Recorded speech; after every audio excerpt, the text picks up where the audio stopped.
West Coast Conference Commissioner Jamie Zaninovich has been a great host. We caught up with Jamie earlier today.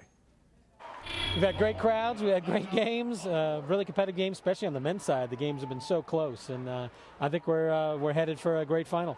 Third year for BYUtv being involved in this tournament, and you know, the newness is now rubbed off. BYU now a regular member of the WCC, but what have you heard around the league as far as BYUtv and its involvement with all these other teams? Well, the partnership for this championship has been phenomenal. From Derek Marquis to Michael Miner to everybody that puts in all the hours here this week. It's really been I think a great partnership. It's great exposure for our women's programs and our men's programs. All the shoulder content, all the interviews has been fabulous.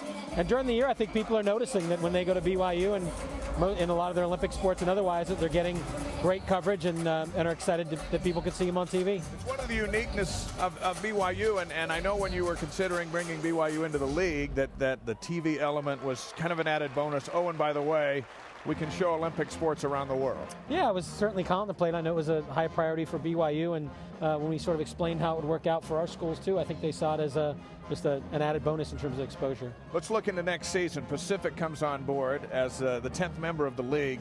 How does that impact regular season scheduling and then the tournament next March? Well, we'll go back to our regular travel partner model with 10 schools, an even number.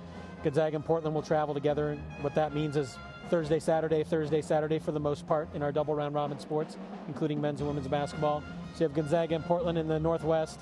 You'll have St. Mary's and Pacific as travel partners in the Bay Area, USF Santa Clara, LMU Pepperdine, and then the long haul will be, or the longer haul would be BYU and San Diego. So we'll play a double round robin format, 18 games in our double round robin sports, including men's and women's basketball, primarily Thursday, Saturday. Then for the tournament, with 10, we'll go to a more traditional format that will include 10, 7, and 8, 9 games, which will happen on Wednesday. We'll have 2 men's, 2 women's each on Wednesday here at the Orleans Arena.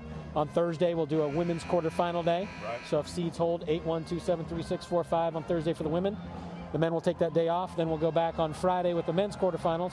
The women will take those off, and then Saturday and Monday will be the semis and finals as they've been. We were here on Wednesday for the play-in games. This changes all of a sudden Wednesday becomes a significant day in the tournament. Yeah, we'll have 8 teams playing here on Wednesday, so up to, I guess, a maximum of 8 schools could be playing that day. So more activity in the hotel, more activity in the arena early in the week, which should make for a great environment. Another thing you announced today is that tournament is going to stay right here for 3 more years at the Orleans Arena.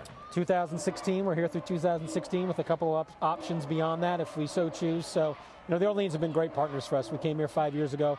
We honestly didn't really know what to expect, and we ended up selling out in year 1. We've been sold out every year since then. It's, as I think you guys have enjoyed, great amenities.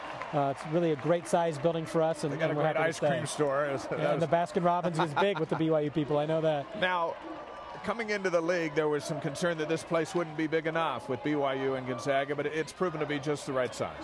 We're sold out, which is our preference, I think, and I'd rather be a little too small than too big. I think there's too many conference tournaments out there, frankly, that play in front of empty buildings, and I think when we did the calculus with the membership and took their feedback, I think they agreed with that hey, let's be tight and make this a sort of scarcity issue in terms of ticketing, opposed to having to fill a place. Number 1 team in the country is in your league, heading to the big dance, looking like they'll get a top seed, especially if they can win later today. What does that mean for WCC basketball to have a team ranked number 1? Well, first and foremost, I think it's a testament to Gonzaga and what Coach Few and their athletic director Mike Rothman done. I mean, that's a tremendous accomplishment. I think it's good not only for the conference, I think it's good for college basketball more generally. If you look at the history of number 1s from non-Power 6 leagues, it's a pretty small history, and I think we go back to 2007, 2008, the last time it happened with Memphis. So I think what it shows is that you can be number 1 in a conference that's a non-Power 6 conference.